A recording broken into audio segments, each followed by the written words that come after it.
explosiveness, forward propulsion, management of force, running, jumping, landing. We're gonna teach you how you can enlarge your calves and enhance your athleticism, and we're gonna start right now.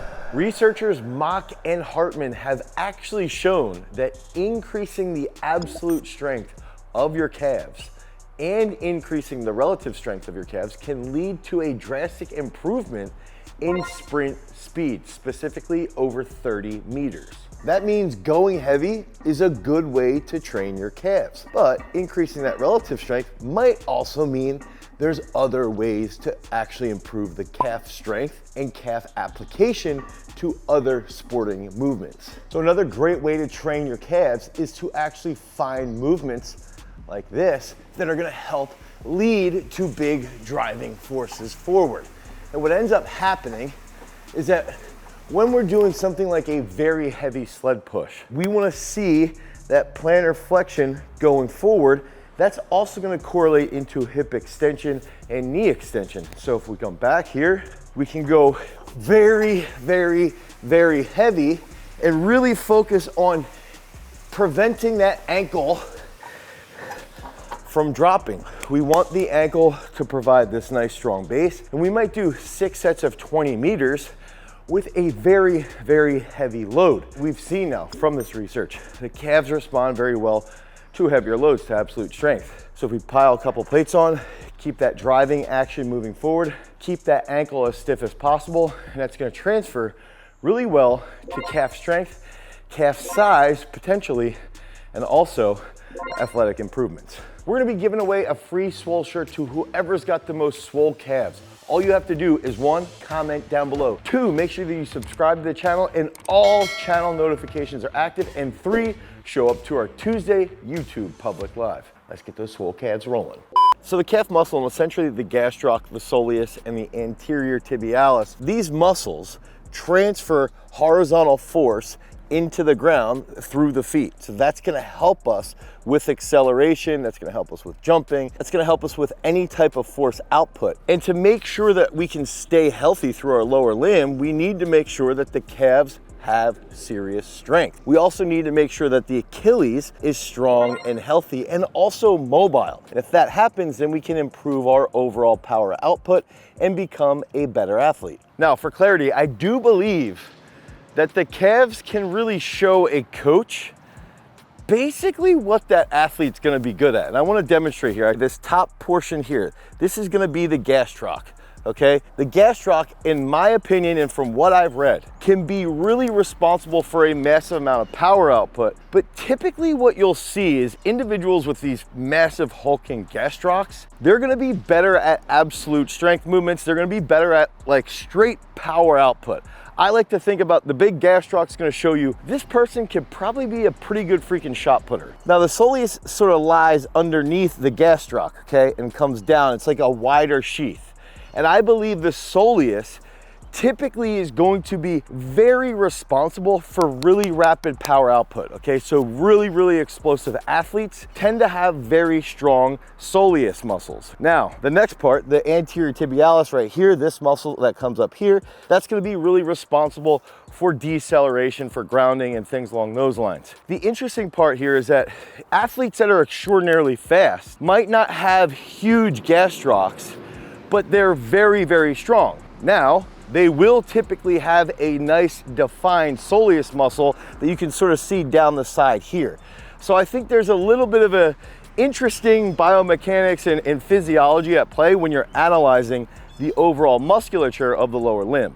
Now, the interesting part with calf-based training, and I'm just doing 3 or 4 reps here, and my calves are getting a huge pump, is that old school bodybuilding like this, where you might just do a standard calf extension. So here, boom, come up, nice and controlled.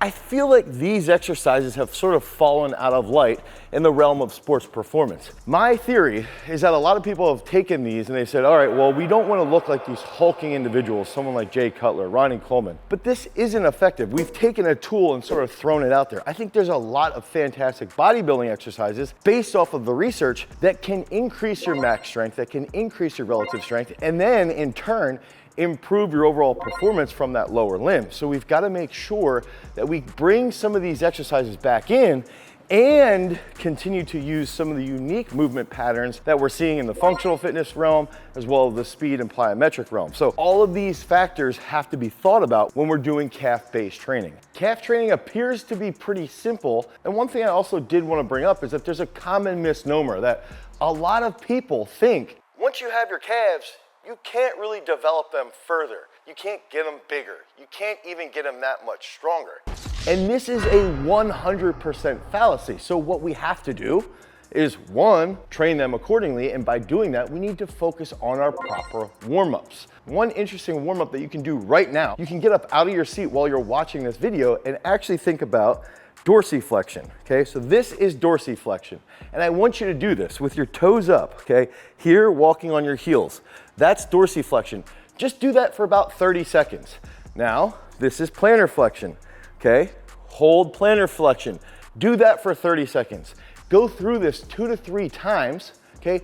Dorsiflex, plantar flex, dorsiflex, plantar flex. And what you're gonna realize is, wow, I can actually train my calves. We're gonna come into doing our classic PVC pipe walks. And of course, these PVC pipes are available at garagestrength.com. All you have to do is go over, click on the link that we're providing in the description, head over to garagestrength.com and pick this up today to start improving your overall stability and calf strength. Okay, this is when we're gonna start to feel this all throughout our anterior tibialis right here.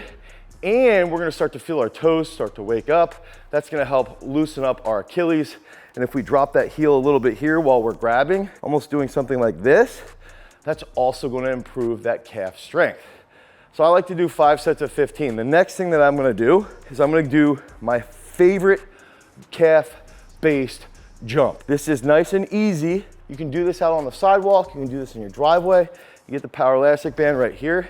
And you're just doing easy pogo jumps. And when you're doing a pogo jump, you wanna think that the knee is that spring joint, okay? So the knee is the spring joint here, along with the ankle, okay?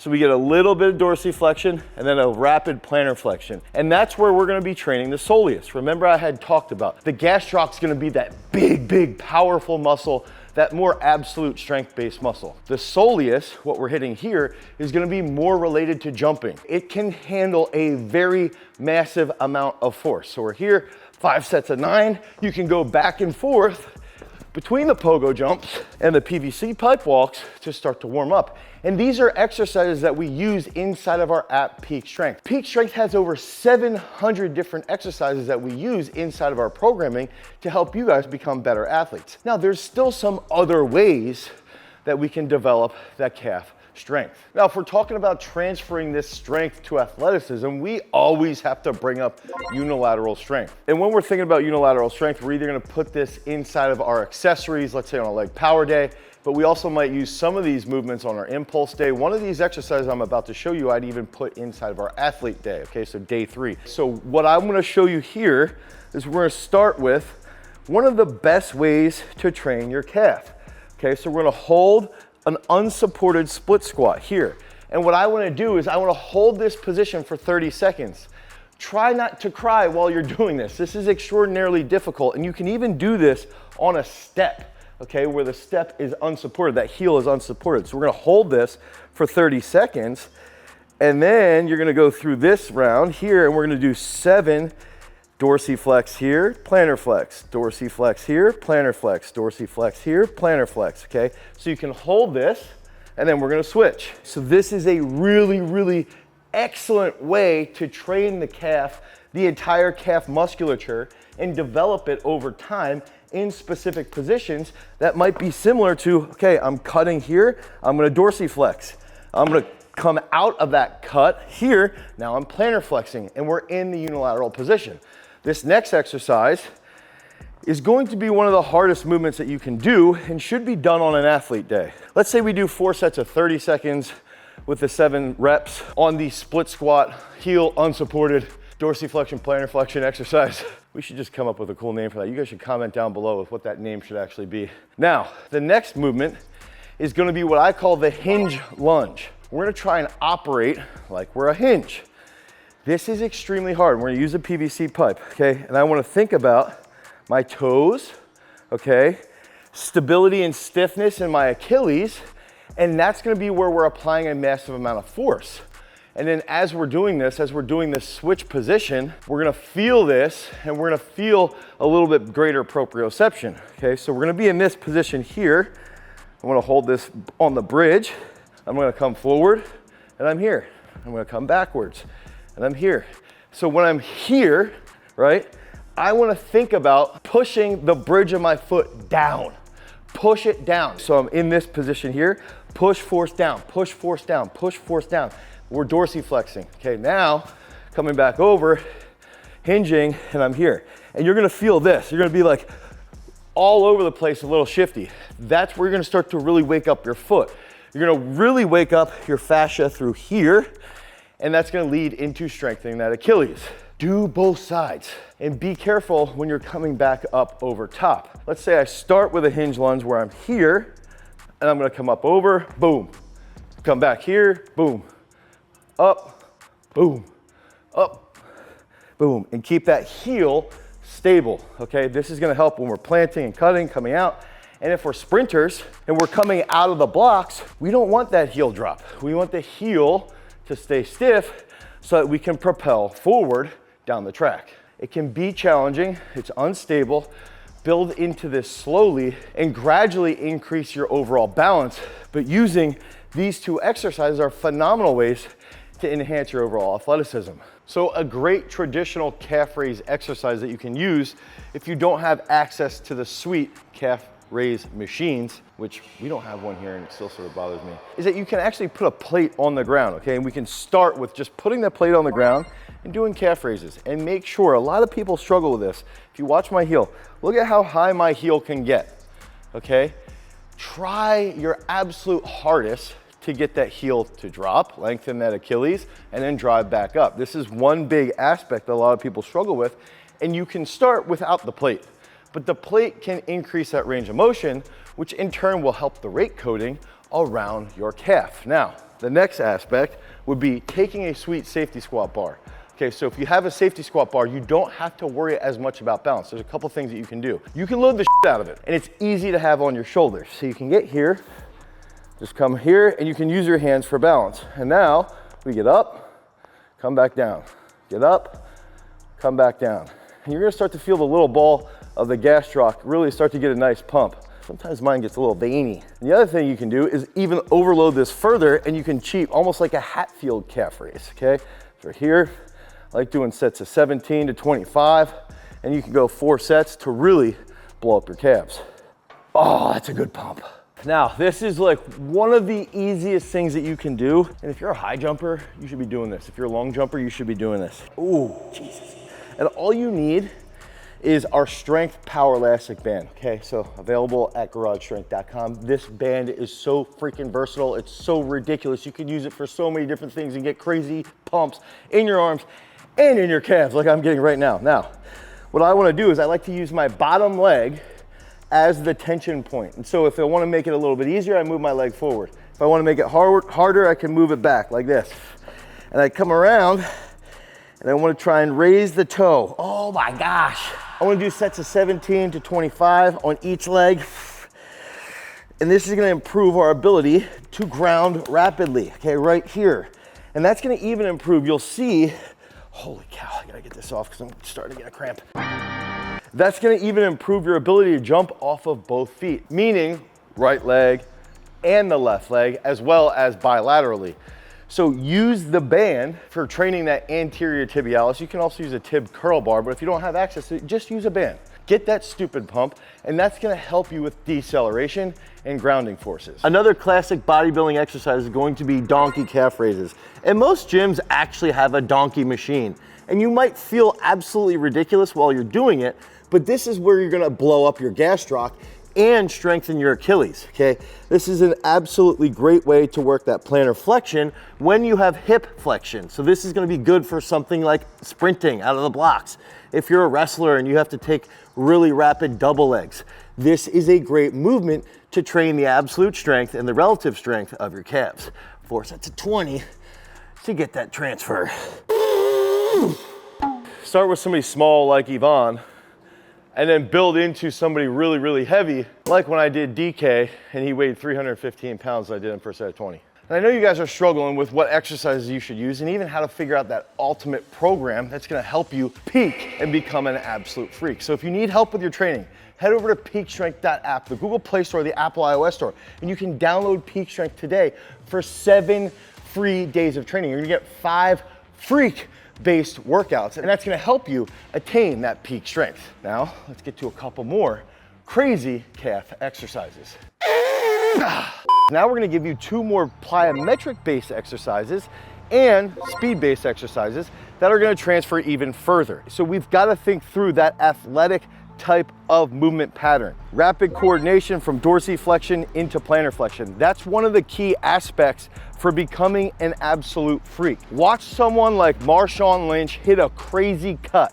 What happens is he plants with dorsiflexion very, very quickly, and his Achilles lengthens very quickly, and it loads his quad. So if we have a long, stable Achilles that can dorsiflex well, you also lead to greater recruitment in the quad. And then he drives out of that position, extending his knee, extending his hip, and plantar flexing. So you've got to be able to train that ankle and have the feet apply that horizontal force. So this next exercise is gonna be similar to that, and it's gonna be very simple. This is a movement pattern that I learned from Jay Schroeder, who was known for, back in the early 2000s, doing crazy shock training. He had an athlete named Adam Archuleta, and he would do these jumps where he'd go here, boom, boom, boom, boom, boom, boom, boom, boom, boom, boom, okay? And you can do lunge hops like that, 90 degrees, boom, boom, boom, boom, boom, or here, 1, 2, 3, boom, boom, boom, boom,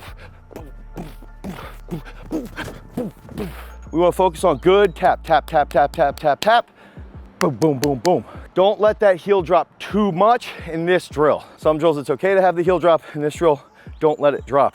I would say if you're doing those lunge jumps or the 90-degree squats, you can do 5 sets of 5 hops, big jump, 5 hops, big jump. Do that for 5 sets, and you're gonna feel it in your quads and in your calves. Now, the next one is gonna be sprint specific. Recently, one of the things I love about YouTube is that you basically have direct access to some of the best athletes in the world. Noah Lyles has started a YouTube channel, and he's actually getting analyzed by his biomechanist while he's doing his sprint-based work. And they're talking about his glutes, his ankles, and you can see a drill like this could transfer pretty well to that starting position. So what I want to do is get set in a sprint position where I'm kneeling. And when I'm kneeling, I want plantar flexion here, holding dorsiflexion very stiff, holding this flexion here as well, very stiff. And I'm going to come out of this position here, okay? So what you'll see with some younger athletes is that as they come out, this will drop flat and this heel will kick back. So they'll go like this, okay? And then they lose that quad drive. So some of the big aspects that we talked about all the way back to the beginning, Mock and Hartman, improving absolute strength and relative strength, improved the 30-meter sprint. Reason why? If you're doing calf raises with a semi-bent knee, you can hold semi-bent knee positioning, achieve dorsiflexion, and then lead into plantar flexion. So in this case, we want to hold these angles, okay? Come out with minimal drop, okay? So we're going to do that on each leg, 5 sets of 4, and we're typically going to get that done on athlete day, trying to improve our overall speed. So we've given you guys those big time strength movements. We've given you the unilateral movements, the isometric movements, the plyometric movements, the great warm up with the PVC pipe walks. If you guys want access to some of these exercises, head over to peakstrength.app, the Google Play Store, the Apple iOS Store, and you can download Peak Strength today for 7 free days of training, 5 free workouts. Because remember, freaks, if you want to become a champion, you've always got to cultivate your power. Peace.